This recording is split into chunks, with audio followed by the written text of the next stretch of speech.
Welcome you all. In this lecture, we are going to discuss about Mycin expert system. So നമുക്ക് ഈ ഒരു വീഡിയോയിലൂടെ expert സിസ്റ്റത്തിന് ഒരു എക്സാമ്പിൾ ആയിട്ടുള്ള മൈസിനെ കുറിച്ചിട്ട് ഡിസ്കസ് ചെയ്യാം. നമ്മൾ എക്സ്പേർട്ട് സിസ്റ്റത്തിന് എക്സാമ്പിൾ ആയിട്ട് ഫേമസ് ആയിട്ട് അറിയപ്പെടുന്നത് മൈസിന് അതുപോലെ തന്നെ ഡെൻഡ്രലൊക്കെയാണ്. സോ നമ്മൾ ഡെൻഡ്രലിനെ കുറിച്ചിട്ട് നെക്സ്റ്റ് വീഡിയോയിൽ ഡിസ്കസ് ചെയ്യുന്നുണ്ട്. സോ ഈ ഒരു വീഡിയോയിൽ നമുക്ക് മൈസിൻ എന്താണെന്നും അതിൻ്റെ ആർക്കിടെക്ചറും കാര്യങ്ങളൊക്കെ ഡിസ്കസ് ചെയ്യാം. മൈസിൻ ആൻ ഇയർലി എക്സ്പേർട്ട് സിസ്റ്റം, ഒരു ഇയർലി എക്സ്പേർട്ട് സിസ്റ്റമാണ് മൈസിൻ എന്ന് പറയുന്നത്. ഒരു ആർട്ടിഫിഷ്യൽ ഇൻ്റലിജൻസ് പ്രോഗ്രാമാണ്. നമുക്ക് ഒരു എക്സ്പേർട്ട് സിസ്റ്റത്തിന് ഉദാഹരണമാണ് മൈസിൻ എന്ന് പറയുന്നത്. എന്തിനു വേണ്ടിയിട്ടുള്ള ഒരു എക്സ്പേർട്ട് സിസ്റ്റമാണ്? നമുക്കറിയാം ഓരോ എക്സ്പേർട്ട് സിസ്റ്റംസും ഒരു പർട്ടിക്കുലർ പർപ്പസ് അതിനുണ്ടാകും. സോ സം ഡൊമൈനിൽ നമ്മൾ ക്രിയേറ്റ് ചെയ്തിട്ടുള്ള സിസ്റ്റമായിരിക്കും ആ ഒരു എക്സ്പേർട്ട് സിസ്റ്റം എന്ന് പറയുന്നത്. സോ മൈസിൻ എന്ന് പറയുന്ന എക്സ്പേർട്ട് സിസ്റ്റം എന്തിനു വേണ്ടിയിട്ടുള്ളതാണ്? For treating blood infections treat ചെയ്യാൻ വേണ്ടിയിട്ട്, ബ്ലഡ് ഇൻഫെക്ഷൻസ് കണ്ടുപിടിക്കാൻ വേണ്ടിയിട്ടുള്ള ഒരു എക്സ്പേർട്ട് സിസ്റ്റമാണ് മൈസിൻ എന്ന് പറയുന്നത്. In 1972, work began on Mycin at Stanford University in California. So മൈസിൻ്റെ വർക്കിംഗ് ബിഗിൻ ചെയ്തിട്ടുള്ളത് എവിടെ വെച്ചിട്ടാണ്? സ്റ്റാൻഫോർഡ് യൂണിവേഴ്സിറ്റി, കാലിഫോർണിയയിലുള്ള സ്റ്റാൻഫോർഡ് യൂണിവേഴ്സിറ്റിയിൽ 1972 അതിൻ്റെ വർക്ക് ബിഗിൻ ചെയ്തിട്ടുള്ളത്. Mycin would attempt to diagnose patients based on reported symptoms and medical test results. മൈസിൻ എന്താ ചെയ്യുന്നത്? എന്താണ് അറ്റംപ്റ്റ് ചെയ്ത് നോക്കുന്നത്? മൈസിൻ എന്ത് ചെയ്യുന്നുണ്ട്? പേഷ്യൻസിനെ എന്ത് ചെയ്യുന്നു? പേഷ്യൻസിനെ ഡയഗ്നോസ് ചെയ്യാൻ വേണ്ടിയിട്ടാണ് നമ്മൾ മൈസിൻ ഉപയോഗിക്കുന്നത്. എന്തെല്ലാം ബേസ്ഡാണ് പേഷ്യൻസിനെ ഡയഗ്നോസ് ചെയ്യുന്നത്? അവരുടെ സിംറ്റംസ്, അവർക്ക് പേഷ്യൻസിന് റിപ്പോർട്ട് ചെയ്തിട്ടുള്ള സിംറ്റംസിനെ ബേസ് ചെയ്തിട്ടും, സിംറ്റംസ് എന്തൊക്കെയുണ്ട്, അതേപോലെ തന്നെ അവർ നടത്തിയിട്ടുള്ള മെഡിക്കൽ ടെസ്റ്റ് റിസൾട്ട്സിനെയൊക്കെ ബേസ് ചെയ്തിട്ട് പേഷ്യൻസിനെ ഡയഗ്നോസ് ചെയ്യുന്നു എന്ത് രോഗമാണ് എന്നുള്ളതൊക്കെ ഐഡൻറ്റിഫൈ ചെയ്യാൻ വേണ്ടിയിട്ടാണ് നമ്മൾ മൈസിൻ എന്ന് പറയുന്ന എക്സ്പേർട്ട് സിസ്റ്റം ഉപയോഗിക്കുന്നത്. The program could request further information concern the patients as well as suggest additional laboratory tests to arrive at a probably diagnosis.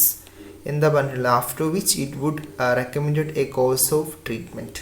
എന്താ പറഞ്ഞിട്ടുള്ളത്? ഈ ഒരു പ്രോഗ്രാം അല്ലെങ്കിൽ ഈ ഒരു എക്സ്പേർട്ട് സിസ്റ്റം ഇതിന് എന്തൊക്കെ റിക്വസ്റ്റ് ചെയ്യാം? ഫർദർ ഇൻഫോർമേഷൻ, പേഷ്യൻസിനെ കുറിച്ചിട്ടുള്ള, പേഷ്യൻസിൻ്റെ രോഗമായിട്ട് ബന്ധപ്പെട്ടിട്ടുള്ള ഫർദർ ഇൻഫോർമേഷൻസിനെ റിക്വസ്റ്റ് ചെയ്യും ഈ ഒരു മൈസിൻ എന്ന് പറയുന്ന എക്സ്പേർട്ട് സിസ്റ്റത്തിന് അതിനുള്ള കഴിവുണ്ട്. സോ അങ്ങനെ എന്ത് ചെയ്യുന്നു? Further informations about the patients request ചെയ്തിട്ട് വാങ്ങും. അതേപോലെ തന്നെ well as suggest additional laboratories. അതുപോലെ തന്നെ മൈസിൻ എന്ന് പറയുന്ന എക്സ്പേർട്ട് സിസ്റ്റം അഡീഷണൽ ലബോറട്ടറി ടെസ്റ്റിന് വേണ്ടിയിട്ട് വേണമെങ്കിൽ എന്ത് ചെയ്യും? സജസ്റ്റ് ചെയ്യാം. സോ അതേപോലെ തന്നെ അങ്ങനെയൊക്കെ ചെയ്തിട്ട് to arrive with probably diagnosis. അതെന്ത് ചെയ്യുന്നു? ഒരു ഡയഗ്നോസിസ്, ആ ഒരു പേഷ്യൻറ്റിനെ ഡയഗ്നോസ് ചെയ്യുന്നു. ഇങ്ങനെയുള്ള കാര്യങ്ങളൊക്കെ ചെയ്തതിന് ശേഷം എന്ത് ചെയ്യുന്നു? അതൊരു ഡയഗ്നോസ് ചെയ്തിട്ട് after which it would recommend a course of treatment. അതിന് ശേഷം അതെന്ത് ചെയ്യുന്നു? ഡയഗ്നോസ് അഥവാ ട്രീറ്റ്മെൻറ്റ്സിൻ്റെ സിംറ്റംസൊക്കെ റിപ്പോർട്ട് ചെയ്തിട്ട് അതെന്ത് ചെയ്യുന്നു? റിപ്പോർട്ടഡ് ആയിട്ടുള്ള സിംറ്റംസൊക്കെ മനസ്സിലാക്കിയിട്ട് അതിനെ ബേസ് ചെയ്തിട്ട് എന്ത് ചെയ്യുന്നു? ഡയഗ്നോസിസ് ഐഡൻറ്റിഫൈ ചെയ്തിട്ട് എന്ത് ചെയ്യുന്നു? അത് റെക്കമെൻഡ് ചെയ്യുന്നു? കോഴ്സ് ഓഫ് ട്രീറ്റ്മെൻറ്റ്സ്, എന്ത് ട്രീറ്റ്മെൻറ്റ്സ് ആണോ അതിന് വേണ്ടത്. ഇപ്പോൾ അതൊരു ബാക്ടീരിയ ഇൻഫെക്ഷൻ ആണ് എന്നുണ്ടെങ്കിൽ അതിന് ആവശ്യമായിട്ടുള്ള ട്രീറ്റ്മെൻറ്റ്സ് എന്താണോ അത് എന്ത് ചെയ്യുന്നു? അത് റെക്കമെൻഡ് ചെയ്യുന്നു. ഈ മൈസിൻ എന്ന് പറയുന്ന expert system. So if requested, Mycin could explain the reasoning that led to its diagnosis and recommendations. അതേപോലെ തന്നെ മൈസിൻ നമുക്ക് ഒരു എക്സ്ട്രാ ഒരു ഫീച്ചറും കൂടി തരുന്നുണ്ട്. നമ്മളിപ്പോൾ റിക്വസ്റ്റ് ചെയ്യുകയാണ്, എങ്ങനെയാണ് ഇത്, എന്തിൻ്റെ അടിസ്ഥാനത്തിലാണ് നമ്മളുടെ ഈ ഒരു രോഗം ഐഡൻറ്റിഫൈ ചെയ്തിട്ടുള്ളത്, അതുപോലെ തന്നെ അതിൻ്റെ ട്രീറ്റ്മെൻറ്റ് എങ്ങനെയാണ് റെക്കമെൻഡ് ചെയ്തിട്ടുള്ളത് എന്നുള്ള അതിനെ കുറിച്ചിട്ടുള്ള ദാറ്റ് മീൻസ് ആ റീസണിങ് നടത്തിയിട്ടാണല്ലോ ഇങ്ങനെയുള്ള കൺക്ലൂഷനിലെത്തുന്നത്. സോ ആ റീസണിങ്, ആ ഒരു ഡയഗ്നോസിസിൻ്റെ റീസണിങ് നമുക്ക് എക്സ്പ്ലെയിൻ ചെയ്യാനും മൈസിനിൽ ഫീച്ചർ ഉണ്ട്. So using about 500 production rules, Mycin operated at roughly the same level of competence as human specialists in blood infection and rather better than general practitioners. എന്താ പറയുന്നത്, മൈസിൻ എന്ത് ചെയ്യുന്നത്, വർക്ക് ചെയ്യുന്നത് അഥവാ 500 പ്രൊഡക്ഷൻ റൂൾസിൻ്റെയൊക്കെ ബേസിലാണ്, യൂസ് ചെയ്തിട്ടാണ് മൈസിൻ ഇങ്ങനെ എന്ത് ചെയ്യുന്നത് ഹ്യൂമൻ സ്പെഷ്യലിസ്റ്റിനെ പോലെ തന്നെ ബ്ലഡ് ഇൻഫെക്ഷൻസ് ഒക്കെ എന്ത് ചെയ്യുന്നത്, ഐഡൻറ്റിഫൈ ചെയ്യുന്നത്, എന്ത് ചെയ്യുന്നു, ഡയഗ്നോസ് ചെയ്യുന്നത്. സോ അതുകൊണ്ട് തന്നെ അത് എന്താണ്, rather better than general practitioners എന്നാണ് പറഞ്ഞിട്ടുള്ളത്. ഓക്കെ, സോ ഇതാണ് മൈസിൻ. എന്താണ് മൈസിൻ, എപ്പോഴാണ് അത് ബിഗൻ ചെയ്തിട്ടുള്ളത്, ഇത് എന്തിനു വേണ്ടിയിട്ടുള്ളതാണ് എന്നുള്ള കാര്യങ്ങളൊക്കെ നമ്മളിപ്പോൾ ഇവിടെ ഈ ഒരു ഭാഗത്ത് പറഞ്ഞു. ദെൻ നമുക്ക് nevertheless expert system have no common sense or understanding of the limits of their expertise. അതേപോലെ തന്നെ നമുക്കിപ്പോൾ ഇങ്ങനെയുള്ള ഈ ഒരു മൈസിൻ എന്ന് പറയുന്ന എക്സ്പേർട്ട് സിസ്റ്റം 100% ഓക്കെയാണ്, എല്ലാ സ്ഥലങ്ങളിലും അത് ഉപയോഗിക്കാൻ പറ്റും എന്ന് നമുക്ക് പറയാൻ പറ്റില്ല. കാരണം expert system have no common sense. നമുക്കറിയാം, ഒരു എക്സ്പേർട്ട് സിസ്റ്റം എടുത്തു കഴിഞ്ഞാൽ അതിന് കോമൺ സെൻസ് ഇല്ല. അതേപോലെ തന്നെ അണ്ടർസ്റ്റാൻഡിങ് പവർ, അതിനൊരു ലിമിറ്റ് ഉണ്ട്. അതിൻ്റെ എക്സ്പെർട്ടൈസിനനുസരിച്ചിട്ട് അതിനൊരു ലിമിറ്റ് ഉണ്ട് ഈ അണ്ടർസ്റ്റാൻഡിങ് ചെയ്യുന്നതിന്. So for instance, if MYCIN were told that a patient who had received a gunshot wound has, അതിനൊരു എക്സാമ്പിളാണ് പറയുന്നത്, ഒരു ഇൻസ്റ്റൻസ് ആണ് പറയുന്നത്. ഇപ്പോൾ മൈസിൻ എന്ത് ചെയ്യുന്നു, were told that a patient who had received a gunshot wound was bleeding to death. The program would attempt to diagnose a bacterial cause for the patient's symptoms. എന്താ പറഞ്ഞിട്ടുള്ളത്, ഇപ്പോൾ ഒരു മൈസിൻ്റെ അടുത്ത് ഈ ഒരു കേസ് വരികയാണ്. ദാറ്റ് മീൻസ് ഒരു gunshot, ഒരു ഗണ്ണ് വെച്ചിട്ടൊരു വെടി ഏറ്റിട്ടുള്ള ഒരു എന്താണ് ഡെത്ത് ആവാൻ നിൽക്കുന്ന ഒരു പേഷ്യൻറ്റിൻ്റെ ഇത് വരികയാണെന്നുണ്ടെങ്കിൽ എന്ത് ചെയ്യുന്നു, ആ ഒരു പ്രോഗ്രാം, മൈസിൻ പ്രോഗ്രാം എന്താണ് അറ്റംപ്റ്റ് ചെയ്യുന്നത്, ഒരു ബാക്ടീരിയൽ കോസ്, ആ ഒരു പേഷ്യൻസിൻ്റെ സിംറ്റം വെച്ചിട്ട് ബാക്ടീരിയൽ കോസ് ഡയഗ്നോസ് ചെയ്യാനാണ് ട്രൈ ചെയ്യുക. സോ അതുകൊണ്ട് തന്നെ നമുക്ക് മനസ്സിലാക്കാൻ പറ്റും അതാണോ അവിടെ ആ ഒരു സിസ്റ്റം തരേണ്ടതല്ല. അപ്പം അതുകൊണ്ട് തന്നെ എന്താണ് അണ്ടർസ്റ്റാൻഡിങ് എന്തുണ്ട്, ഒരു ലിമിറ്റ് ഉണ്ട് എന്നുള്ളതിന് ഒരു എക്സാമ്പിളാണ് അത് കേട്ടോ. Okay, so expert system can also act on absurd clerical errors such as prescribing an obviously incorrect dosage of a drug for a patient whose weight and age data were accidentally transposed. നമുക്കറിയാം, ഇപ്പോൾ നമ്മളെ കേസിൽ അപ്പോൾ ഒരു patient വന്നു, ആ പേഷ്യൻസിൻ്റെ ഏജും അതുപോലെ തന്നെ വെയ്റ്റും ഒക്കെ ബേസ് ചെയ്തിട്ടായിരിക്കും നമ്മൾ എന്തുണ്ടാവുക, ഒരു പർട്ടിക്കുലർ ഡോസ് ഉണ്ടാവും ഒരു പർട്ടിക്കുലർ ഡ്രഗ്സിന്. ദാറ്റ് മീൻസ് അതിൻ്റെ ഒരു മരുന്നിന് ഒരു പർട്ടിക്കുലർ ഡോസ് ഉണ്ടാവും. സോ അത് എന്ത് ചെയ്യുന്നില്ല, അത് കറക്റ്റായിട്ട് മേ ബി അത് എന്ത് ചെയ്യുന്നു, പ്രെസ്ക്രൈബ് ചെയ്യുമ്പോൾ എന്താണ് ആരുടെ കേസിൽ നമ്മളുടെ ക്ലറിക്കൽ എറേഴ്സുകൾ വരാനുള്ള ചാൻസ് ഉണ്ട് പ്രിസ്ക്രൈബ് ചെയ്യുന്നിടത്ത്. സോ അത് നമുക്ക് ഈ ഒരു കേസിൽ മാനേജ് ചെയ്യാൻ പറ്റുമെന്നുള്ളതാണ്. ഓക്കെ, സോ അതാണ് ആ പോയിന്റ് പറയുന്നത്. Then MYCIN primarily use backward chaining. അതുപോലെ തന്നെ ഇമ്പോർട്ടൻ്റ് ആയിട്ടുള്ള പോയിൻ്റാണ് മൈസിന് പ്രൈമർലി യൂസ് ചെയ്യുന്നതാണ് ബാക്ക്വേർഡ് ചെയിനിങ് ആണ് യൂസ് ചെയ്യുന്നത്. ഓറെ ഗോൾ ഡയറക്റ്റഡ് കൺട്രോൾ സ്ട്രാറ്റജിയാണ്. നമുക്കറിയാം ബാക്ക്വേർഡ് ചെയിനിങ്ങും ഫോർവേഡ് ചെയിനിങ്ങും ഒക്കെ നമ്മൾ ഡിസ്കസ് ചെയ്തതാണ്. ബാക്ക്വേർഡ് റീസണിങ്, ഫോർവേഡ് റീസണിങ് ഒക്കെ അല്ലേ. സോ ഒരു ഗോൾ ഡയറക്റ്റ് ആയിട്ടുള്ള കൺട്രോൾ സ്ട്രാറ്റജിയാണ് മൈസിന് യൂസ് ചെയ്യുന്നത്. അതെന്തുകൊണ്ടാണ് അങ്ങനെ പറയാനുള്ള കാരണം, ദ ഡിഡക്റ്റീവ്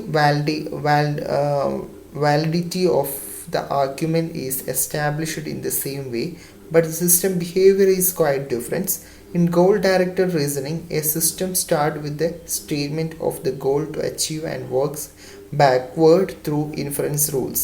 എന്താ പറഞ്ഞിട്ടുള്ളത്, ഇപ്പോൾ നമ്മൾ ഈ ഒരു മൈസിൻ്റെ കേസ് എടുക്കുകയാണെന്നുണ്ടെങ്കിൽ ബാക്ക്വേർഡ് ചെയിനിങ് ആണെന്ന് പറഞ്ഞു. ബാക്ക്വേർഡ് ചെയിനിങ്ങിൻ്റെ കേസിൽ എന്താണ്, ഒരു ഗോൾ ഡയറക്റ്റ് ആയിട്ടുള്ള റീസണിങ് ആണ് അവിടെ വരുന്നത്. ദാറ്റ് മീൻസ് ഒരു നമ്മുടെ കൈ സ്റ്റാർട്ട് ചെയ്യുന്നത് എവിടെ നിന്നാണ്, ഒരു നമ്മുടെ കയ്യിൽ ഒരു ഗോൾ അച്ചീവ് ആയിട്ടുള്ളൊരു ഗോൾ ഉണ്ടാകും. സോ അതിനെ ബേസ് ചെയ്തിട്ട് നമ്മൾ ബാക്ക്വേർഡ് എന്ത് ചെയ്യുന്നു, ഇൻഫറൻസ് റൂൾസിലൂടെ നമ്മൾ ബാക്ക്വേർഡായിട്ട് മൂവ് ചെയ്യാണ്. ഫ്രം റൈറ്റ് ടു ലെഫ്റ്റ് ആണ് അതിൻ്റെ മൂവ്മെൻറ്റ് വരുന്നത്. To find the data that establish that goals. That means നമുക്ക് എന്ത് കണ്ടുപിടിക്കണം, ഈ ഒരു ഗോളിലോട്ട് എത്തിച്ചിട്ടുള്ള ആ ഒരു ഗോളിൽ എസ്റ്റാബ്ലിഷ് ചെയ്തിട്ടുള്ള ഡാറ്റ, ആ ഒരു ഗോളിലോട്ട് എത്തിച്ചിട്ടുള്ള ഡാറ്റ എന്താണോ, ആ എവിടെ നിന്നാണോ അത് സ്റ്റാർട്ട് ചെയ്തത്, എന്ത് സിംറ്റംസ് കാര്യങ്ങളൊക്കെ വെച്ചിട്ടാണല്ലോ. സോ നമ്മൾ പറഞ്ഞിട്ടുണ്ടായിരുന്നു, ബാക്ക്വേർഡ് റീസണിങ്ങിൻ്റെ കേസിലൊക്കെ പറഞ്ഞിട്ടുണ്ടായിരുന്നു അല്ലേ. ഗോള് എന്ന് പറയുന്നത് എന്താണ്, ഡയഗ്നോസ് ആയിരിക്കും. സോ അതിന് ബേസ് രോഗങ്ങളായിരിക്കും. സോ ആ രോഗത്തിൻ്റെ എന്ത് ചെയ്യുന്നു, സിംറ്റംസും കാര്യങ്ങളൊക്കെ കണ്ടുപിടിച്ചിട്ട് എന്ത് ചെയ്യുന്നു, അതിനുള്ള എന്ത് ചെയ്യുന്നു, പ്രിസ്ക്രൈബ് ചെയ്യുന്നു.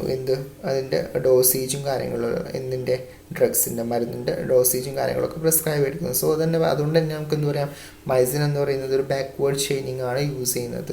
ഈ ഗോൾ ഡയറക്റ്റ് ആയിട്ടുള്ള കൺട്രോൾ സ്ട്രാറ്റജിയാണ് യൂസ് ചെയ്യുന്നത് നമുക്ക് പറയാൻ പറ്റും. ഓക്കെ, ഇതിനിവിടെ മൈസിൻ്റെ ഒരു ആർക്കിടെക്ചർ കൊടുത്തിട്ടുണ്ട്. ഇവിടെ നിങ്ങൾക്ക് കാണാൻ പറ്റും, ജസ്റ്റ് ഒന്ന് നോക്കുക. ഇവിടെ ഇൻഫെക്ഷ്യസ് ഡിസീസ് എക്സ്പേർട്ട് ഇവിടെ ഉണ്ട്. സോ ഇൻഫെക്ഷ്യസ് ഡിസീസ് എക്സ്പേർട്ടുമായിട്ട് കണക്ട് ചെയ്തിട്ടുള്ള ബോക്സ് എന്ന് പറയുന്നത് നോളജ് അക്വിസിഷൻ പ്രോഗ്രാമാണ്. നമുക്കറിയാം, ഒരു ഡിസീസ് എക്സ്പേർട്ടിൻ്റെ കയ്യിൽ നിന്നാണ് നമുക്ക് എന്ത് ചെയ്യേണ്ടത്, ഓരോ ഡിസീസിൻ്റെയും കുറിച്ചിട്ടുള്ള നോളജ് അക്വയർ ചെയ്ത് വെക്കേണ്ടത്. സോ അത് അക്വയർ ചെയ്ത് വെക്കുന്ന പ്രോഗ്രാമാണ് നോളജ് അക്വിസിഷൻ പ്രോഗ്രാം എന്ന് പറയുന്നത്. സോ ഇതിൽ ഓരോ മെയിനായിട്ടുള്ള 3 പാർട്സാണുള്ളത്, നമ്മൾ താഴെ ഡിസ്കസ് ചെയ്യുന്നുണ്ട്. സോ ഇത് നോളജ് അക്വിസിഷൻ പ്രോഗ്രാമും എക്സ്പ്ലനേഷൻ പ്രോഗ്രാമും കൺസൾട്ടേഷൻ പ്രോഗ്രാം, ഈ 3 മെയിൻ പ്രോഗ്രാംസ്. സോ ഇതിൽ നമുക്കറിയാം, അത് ഈ ഒരു നോളജ് അക്വിസിഷൻ പ്രോഗ്രാംസ് കണക്ട് ചെയ്തിട്ടുള്ളത് 2 കാര്യങ്ങളാണ്. ഒന്ന് dynamic patient data, that means dynamic patient data കൊണ്ട് ഉദ്ദേശിക്കുന്നത് ഇപ്പോൾ ഫിസീഷ്യൻസ്, അതുപോലെ തന്നെ മറ്റൊരു യൂസർ നിങ്ങൾക്ക് ഇവിടെ കാണാൻ പറ്റും, ഫിസീഷ്യൻ യൂസർ. ഈ ഫിസീഷ്യൻ യൂസർ ആയിരിക്കും പേഷ്യൻസിൻ്റെ കാര്യങ്ങളൊക്കെ, അഥവാ എന്താണ് സിംറ്റംസ് കാര്യങ്ങളൊക്കെ മനസ്സിലാക്കിയിട്ട് എന്ത് ചെയ്യുന്നു, കൺസൾട്ടേഷൻ പ്രോഗ്രാമുമായിട്ട് ഇൻട്രാക്ട് ചെയ്യുന്നു. Consultation program dynamic patients data ഇങ്ങോട്ട് പാസ് ചെയ്യുന്നു. അതേപോലെ തന്നെ അതും നോളജ് അക്വിസിഷൻ പ്രോഗ്രാംസും ഒക്കെ കമ്പയർ ചെയ്യുന്നു. അതുപോലെ തന്നെ അതൊക്കെ നടക്കുന്നത് എവിടെയാണ്, എക്സ്പ്ലനേഷൻ പ്രോഗ്രാമിലാണ്. അത് സ്റ്റാറ്റിക് ഫാക്ച്വറൽ അതുപോലെ ജെർമിനൽ നോളജൊക്കെ യൂസ് ചെയ്തിട്ടാണ് സം എക്സ്പ്ലനേഷൻ പ്രോഗ്രാം എന്ത് ചെയ്യുന്നു, നമുക്ക് അതിൻ്റെ ഒരു ഡയഗ്നോസ് തരുന്നു. ഓക്കെ, സോ ആ ഒരു രീതിയിലാണ് ഇതിൻ്റെ വർക്കിംഗ് വരുന്നത്. നമുക്കിത് ഇതിൻ്റെ ഓരോ മെയിൻ പ്രോഗ്രാംസുകളുടെ ഒരു എക്സ്പ്ലനേഷൻ താഴെ കൊടുത്തിട്ടുണ്ട്, അത് നോക്കാം. അത് നോക്കുമ്പോൾ കൂടുതൽ മനസ്സിലാവും. MYCIN system comprises 3 major sub programs. 3 major sub programs ആണുള്ളത്. നമുക്കറിയാം ഏതൊക്കെയാണത്, consultation program, explanation program, knowledge acquisition program. So അതിൽ as the figure നമുക്ക് കാണാൻ പറ്റും, the consultation program is the core of the system. ഈ ഒരു സിസ്റ്റത്തിൻ്റെ മൈസിൻ്റെ കോർ എന്ന് പറയുന്നത് കൺസൾട്ടേഷൻ പ്രോഗ്രാമാണ്. It interacts with the physician to obtain information. ഇതെന്ത് ചെയ്യുന്നു, ഈ കൺസൾട്ടേഷൻ പ്രോഗ്രാം ഇൻട്രാക്ട് ചെയ്യുന്നു ആരുമായിട്ട്, ഫിസീഷ്യനുമായിട്ട്, to obtain information about the പേഷ്യൻസിൻ്റെ ഇൻഫോർമേഷൻസ് ഒബ്റ്റെയിൻ ചെയ്യാൻ വേണ്ടിയിട്ട് നമുക്ക് ഇവിടെ കാണാൻ പറ്റും. കൺസൾട്ടേഷൻ പ്രോഗ്രാം ഫിസീഷ്യനുമായിട്ട് ഇൻട്രാക്ട് ചെയ്യുന്നു. ഇതിന് വേണ്ടി പേഷ്യൻസിൻ്റെ ഇൻഫോർമേഷൻസ് ഗെറ്റ് ചെയ്യാൻ വേണ്ടിയിട്ടാണ് അത് ഇൻട്രാക്ട് ചെയ്യുന്നത്. Generating diagnosis and therapy recommendations. Then എന്ത് ചെയ്യുന്നു, ഈ ഒരു കൺസൾട്ടേഷൻ പ്രോഗ്രാമാണ് എന്ത് ജനറേറ്റ് ചെയ്യുന്നത്, അതിൻ്റെ ഡയഗ്നോസിസ് ജനറേറ്റ് ചെയ്യുന്നത്, അല്ലെങ്കിൽ തെറാപ്പി റെക്കമെൻഡേഷൻസ് ഒക്കെ കൊടുക്കുന്നത് ആരാണ്, ഈ ഒരു കൺസൾട്ടേഷൻ പ്രോഗ്രാമാണ് ചെയ്യുന്നത്. അതുകൊണ്ട് തന്നെയാണ് നമ്മൾ എന്ത് ചെയ്യുന്നത്, ഇത് അതിൻ്റെ മെയിൻ പാർട്ടാണെന്ന് പറയാനുള്ള കാരണം. ദ എക്സ്പ്ലനേഷൻ പ്രോഗ്രാം എന്താണ് ചെയ്യുന്നത് വെച്ചിട്ടുണ്ടെങ്കിൽ, provides explanations and justification for the programs actions. നമ്മൾ ഫസ്റ്റ് ഭാഗത്ത് പറഞ്ഞിട്ടുണ്ടായിരുന്നു, നമുക്കതിനുള്ള എക്സ്പ്ലനേഷൻ എങ്ങനെയാണ് ഈ ഒരു റീസണിങ്, അല്ലെങ്കിൽ ഇങ്ങനെയാണ് ഈ ഒരു കൺക്ലൂഷനിൽ എത്തിയിട്ടുള്ളത് എന്നുള്ള കാര്യങ്ങൾ നമുക്ക് ഈ ഒരു സിസ്റ്റം പ്രൊവൈഡ് ചെയ്യുന്നുണ്ടെന്ന് പറഞ്ഞു. സോ അങ്ങനെയുള്ള എക്സ്പ്ലനേഷൻസ് പ്രൊവൈഡ് ചെയ്യാനുള്ള പ്രോഗ്രാമാണ് എക്സ്പ്ലനേഷൻ പ്രോഗ്രാം എന്ന് പറയുന്നത്. സെക്കൻഡ് മിഡിൽ നമുക്ക് കാണാൻ പറ്റും. Okay, so the knowledge acquisition program എന്ന് പറയുന്നത് is used by experts to update the system knowledge base. അല്ലേ, സിസ്റ്റം നോളജ് ബേസ് അപ്ഡേറ്റ് ചെയ്യാൻ വേണ്ടിയിട്ട് യൂസ് ചെയ്യുന്ന പ്രോഗ്രാമാണ് നോളജ് അക്വിസിഷൻ പ്രോഗ്രാംസ് എന്ന് പറയുന്നത്. സോ ഇത് ഡിസീസ് എക്സ്പേർട്ടിൽ നിന്നും നോളജ് അക്വയർ ചെയ്തിട്ട് എന്ത് ചെയ്യുന്നു, അത് കീപ്പ് ചെയ്ത് വെക്കും. ഓക്കെ, സോ അതാണ് ഇതിൻ്റെ മെയിനായിട്ടുള്ള 3 പ്രോഗ്രാംസ് എന്ന് പറയുന്നത്. സോ ഇത്രയും കാര്യങ്ങളൊക്കെയാണ് നമുക്ക് മൈസിൻ്റെ കേസിൽ ഡിസ്കസ് ചെയ്യാനുള്ളത്. നെക്സ്റ്റ് വീഡിയോയിൽ നമുക്ക് ഡെൻഡ്രൽ എന്താണ് അതിൻ്റെ കാര്യങ്ങളൊക്കെ ഡിസ്കസ് ചെയ്യാം. Okay, thank you.